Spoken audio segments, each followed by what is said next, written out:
Class, today we are going to go over section 6.1. Now the PowerPoint covers 6.1 and 6.3, but we'll just go through the first part of the PowerPoint today. We're covering rational expressions and higher degree polynomial functions. Now this entire objective for this entire two sections and chapter are to perform operations on rational expressions, identify the graphs of higher degree polynomial functions, graph the cubic functions, graph the quartic functions, find local minima and local maxima, absolute minima and absolute maxima of polynomial functions. Solve polynomial equations using factoring, factoring by grouping, and the root method. Solve polynomial equations using the intersection method or the x-intercept method. So let's look at polynomials in general here.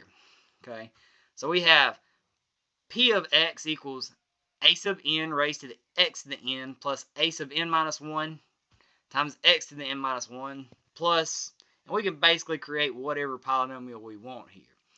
What I like to do is to break it down. All right. So far in this class, we've gone over linear equations. Linear equations just look like ax plus b. Then we went into quadratic equations. Quadratic equations are ax squared plus bx plus c. If you kind of see what happens here is as we continue to go, we'll go into cubic next. That'll be ax to the third plus bx squared plus cx plus d. And then we'll do quartic. But we can just continue going to whatever exponent level we would like to.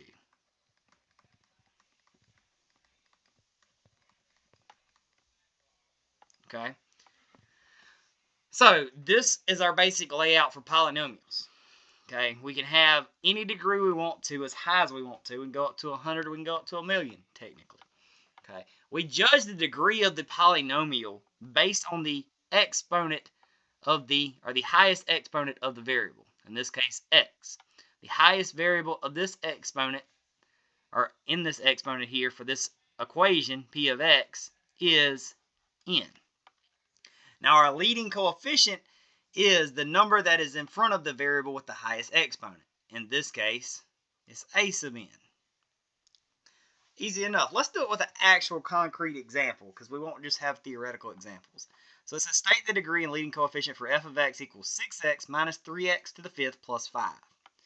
Now the degree is the variable with the highest exponent. Okay, that is here, x to the fifth. Okay, so the degree here will be 5.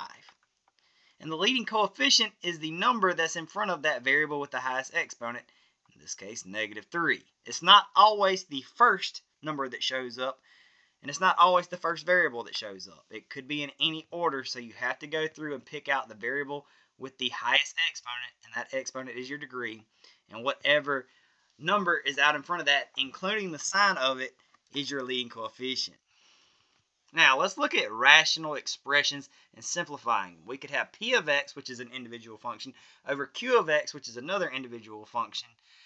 And both of them are polynomials where qx is not equal to 0. And we could work on simplifying that just as if we would simplify a fraction. But in this case, we're simplifying functions.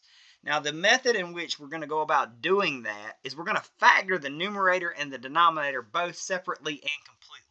And then we're going to simplify by eliminating factors that are in common to the numerator and the denominator. Let's look at an example. Example 1 says we need to simplify the following expression. X squared plus 5x minus 6 over x squared minus 3x plus 2.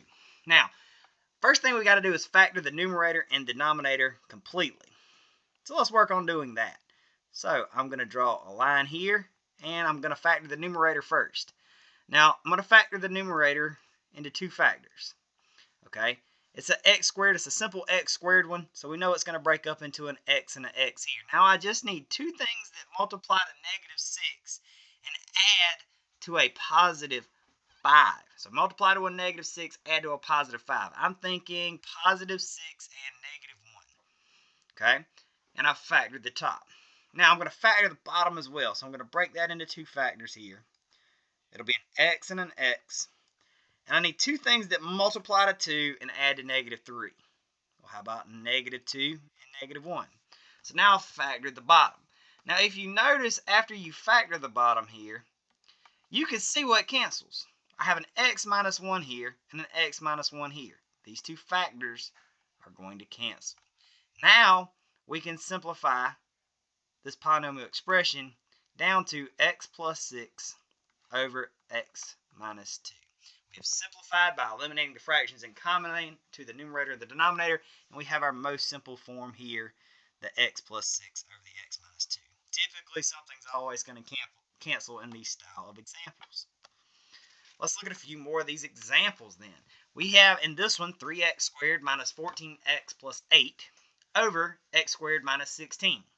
Now we need to factor the numerator and the denominator. Okay, so let's factor the numerator first. Now, if we are factoring the numerator by factoring with grouping, like we have been, I'm going to take 3x squared minus 14x plus 8. I need to look at the a times c, which in this case is 3 times 8. And then I need to look at the b, which is negative 14. Now, 3 times 8 is 24. So I need two factors of 24 that add to give me negative 14. So if we're looking at this, I need two factors that add to give me negative 14 and multiply to give me 24. Well, it's obviously not 3 and 8 here. But how about negative 12 and negative 2? Negative 12 plus negative 2 does give me a negative 14, and negative 12 times negative 2 does give me a positive 24. So if we factor this by grouping, we'll probably break it down into 3x squared minus 12x minus 2x plus 8. Then I can group these first two terms together, these second two terms together here, and I can say, okay, in this first two terms, I'm going to pull out, in these first two terms, definitely not going to pull out a 4. I'm going to pull out a 3x. Okay, in these first two terms, I'm going to pull out a 3x. This is going to leave me with an x minus 4. In the second two terms, I'm going to pull out a negative 2. And that should leave me with an x minus 4 right there. And if I factor by grouping here, I'm going to have a 3x minus 4 times a x minus 4. That should be the factorization of the top. 3x minus 4 times x minus 4. All right, so we're good to go here. We're good to go here. All right, now we have to factor the denominator. Now, the denominator is a perfect square because x squared is a perfect square. 16 is a perfect square. They're subtracted, so we ought to be able to factor this perfect square into an x plus 4 times an x minus 4. Okay, now we have the denominator factored, and we can obviously see what easily cancels here. So we can see that x minus 4 cancels with x minus 4. Now this should now give us the most simple version of 3x minus 4 over x plus 4. And we are done. That's as simple as we can go in this example. Very nice. Very nice. All right. So let's look at the next one. We've got x minus 2 over 3x squared minus 12. Now, I can't factor x minus 2, so I'm going to leave it alone. And if I'm looking at the denominator, these are not perfect squares. 3 is not a perfect square, 12 is not a perfect square. But they do have something in common. 3 and 12 have a 3 in common. So I'm going to pull the 3 out. And it should leave me with an x squared minus 4. Now, I noticed that x squared minus 4 is a perfect square setup. So I should be able to factor it. I'm going to leave the 3 alone here. And x squared minus 4, let's see. The square of x is x. The square of 4 is 2. So I should have an x plus 2 times an x minus 2. Now factored in my denominator. This is nice because this x2 cancels with this x2 in the denominator. And I'm able to now simplify. So this is going to cancel with this. And I should be left with 1 in my numerator. 1 in my numerator. And 3 times x plus 2 in my denominator. And now we have it in our most simple form. That easy. Now, we're not always just simplifying a fraction. In this case, we could be adding or subtracting two separate fractions. Now, what makes this different is that when we're adding and subtracting, we have to have what's called a common denominator. So in order to do this, what we're going to do is we're going to factor the denominators completely just like we have been. And then we're going to find and determine what the common denominator will be, preferably the least common multiple, because it'll make it a lot simpler with the cancellations. And then we're going to combine everything to a single denominator and adjust the numerators accordingly. And then we'll simplify the results whenever possible. So let's start with 6 over x squared minus 4 minus 3 over x plus 2. Now let's factor the denominators to start with. Okay, I'm going to leave the numerators alone for now and factor the denominators. So x squared minus 4 is a perfect square. It should factor into x plus 2 times x minus 2. Okay. Now, the other fraction here, the 3 over x plus 2, is already in factored form. You can't factor it any further. But what you can now see here is that, hey, the only difference between these two is this first one here has an x minus 2 in the denominator, and this one only has the x plus 2. So they have an x plus 2 in common, but the second one doesn't have the x minus 2. Now, we can fix that. We can fix that by multiplying by 1. And in this case, our factor of 1 here is going to be the x minus 2 over x minus 2. So we're going to multiply this second one by a factor of 1, x minus 2 over x minus 2, because that would simplify out to be 1. And that would give us the common denominator of x plus 2 times x minus 2. Okay, which will then allow us to subtract and combine. So now that we have the same denominators on these, we can technically combine to a single denominator. So I should have 6 minus 3 times x minus 2 all over the common denominator of x plus 2 times x minus 2. Now I still need to distribute this 3 out right here so that I can try to simplify. So I should have 6 minus 3x plus 6 all over x plus 2 times x minus 2. Now 6 plus 6 is 12, so I'll have negative 3x plus 12 over x plus 2 times x minus 2. Now we're still slightly hopeful that something might cancel out, so if I can factor any of these to try to make cancellations happen, I need to try that. And in this case, I could pull a negative 3 out of the numerator, and this would leave me with an x minus 4 in the numerator if I factored a negative 3 out of the numerator. And I would have that over an x plus 2 times an x minus 2. Now it doesn't help me in this case here because there's not an x minus 4 in the denominator, but depending on the question, you might have some additional cancellation, so it's worth factoring as far as you can to see if you have any cancellation. Here, this is as simple as we can go, and we will leave it as negative 3 times x minus 4 over x plus 2 times x minus 2. Let's look at some additional examples. Here I have 3 over x plus 2 over x minus 1. Now, everything's factored here. There's nothing that we can factor here. We have to ask ourselves what the common denominator of this one should be. I have an x over here and I have an x minus 1 over here. A common denominator should be x times x minus 1. Okay, so I can't just add a negative 1 because I get questions about that sometimes. Shouldn't the common denominator be x minus 1? No, you have to take into fact that x and x minus 1 are different things. Okay, and I can't just somehow add a minus 1 to this one over here. I have to do it by the multiplication factor. So what I need to do is I need to multiply the first one times x minus 1 over x minus 1. And then I need to multiply the second one by x over x. Okay, and what this is going to allow us to do is have the common denominator of x times x minus 1. So that will be our common denominator, x times x minus 1.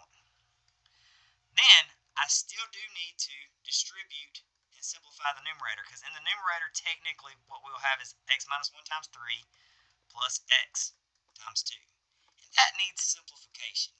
So I can distribute the 3 to both of these terms and get 3x minus 3. And then I'll have plus 2x all over x times x minus 1. Now, 3x plus 2x is 5x. So I could simplify this down to 5x minus 3 over x times x minus 1. And that would be my most simple form here. There's nothing that can cancel. I can't factor out anything in the numerator any further. So this is indeed my final answer. Now let's look at B. B says 4 over x to the third y minus 5 over x times y squared. Now, let's try to find a common denominator for B. Now, the first one has 3 x's and 1 y. The second one has 1 x and 2 y's. I basically need to take the highest exponent on each of these if I want the common denominator. So the highest exponent on each of these would technically be x to the third and y squared. That would be my common denominator. Now my first term here only has 1y, so I technically need to add another y to it, so I'll multiply by y over y for that one. And the second term is missing 2 x's, so I need to multiply the second term by x squared over x squared, so that I wind up with 3 x's in the denominator and 2 y's, and here I wind up with 3 x's in the denominator and 2 y's. Now this should change this numerator here to 4y, and this should change this numerator here to minus 5x squared. Now there's nothing else I can really do at this point to simplify this numerator or this denominator so that anything will cancel. It is as simple as it'll go. And we have simplified as much as we can simplify. So sometimes you're not always able to simplify as much as you'd like to. Sometimes it's just straight off the cuff as best you can do. Alright, let's look at multiplying or dividing. Okay, so with multiplication and division, we're still going to factor the numerators and denominators completely. We're going to multiply or divide, and then we're going to simplify.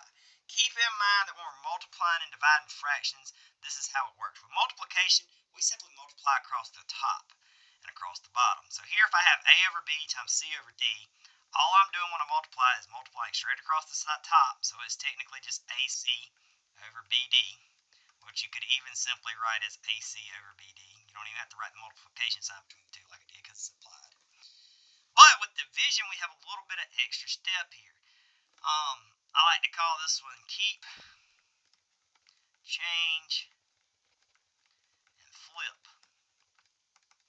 We keep the first fraction. We change the sign from a division sign to a multiplication sign. And we flip the second fraction. So now we have a over b times d over c. And since it's a multiplication at this point, I could just multiply across the top and multiply across the bottom and get AD times BC. So if you have a division, we're basically going to flip it to a multiplication by keeping the first fraction, changing the sign, and flipping the second fraction. Let's put it in a practical example. Here I have x squared minus 9 over x plus 2 divided by x squared minus x minus 6 over x squared plus 5x plus 6. Looks complicated, but don't let it freak you out. Let's keep, change, and flip. I'm going to keep the first fraction, the x squared minus 9 over x plus 2, change the sign to a multiply, and then flip the second fraction. So it'll be x squared plus 5x plus 6 all over x squared minus x minus 6.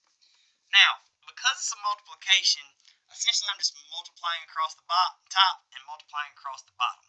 So technically, it's going to simplify down to be x squared minus 9 times x squared plus 5x plus 6 all over this denominator of x plus 2 times x squared minus x minus 6. Now, we need to do some simplification here. We're going to do that by factoring everything in the numerator and factoring everything in the denominator. Let's look at the numerator first, starting with x squared minus 9. This is a perfect square setup, so it should factor into x plus 3 times x minus 3. Okay, and that is a 3. Alright, so x plus 3x minus 3. That factors the x squared minus 9. Next, we need to factor the x squared plus 5x plus 6. Okay, that's going to factor into two factors, both containing x first because we're doing a very simple x squared there. No a to worry about in that case. So I'm really just looking for two numbers that multiply to 6, add to 5. How about 3 and 2? So plus 3 plus 2. I factored the second piece in the numerator. Now let's look at the denominator. The denominator here, the x plus 2 is factored as far as it can go. I'll leave it alone. And you should see, hey, looks like we're going to have a cancellation there. Good job. Now I need to factor the x squared minus x minus 6. So that's going to factor as well into two factors. X is out front. I need two things that multiply to negative 6 and add to negative 1. How about a negative 3 and a positive 2? Now, I should have some cancellation go on at this point. I have everything factored, and I can see that I'm going to have this term cancel with this term, and this term cancel with that term. So that now I can simplify. I can have x plus 3 times x plus 3 all over x plus 2. It really doesn't matter the x plus 2 that you cancel, but you can only cancel one of them. So if you cancel the first one instead of the second one, that's fine as well. As long as you just cancel one of them, because there's only one x plus 2 in the numerator. There's two x plus 2's in the denominator, so you still have to have one remaining over. We can as well write this as x plus 3 squared, because there's two of them, over x plus 2. And that's as simple as we can go. Now, the next slide will take us into 6-3. So we're going to call it a day here with just 6-1. If you want some extra practice, there's a worksheet posted under your Blackboard account. Otherwise, you can go straight to your My Math Lab and try your homework. If you have any questions, don't hesitate to reach out. And I will see y'all next time.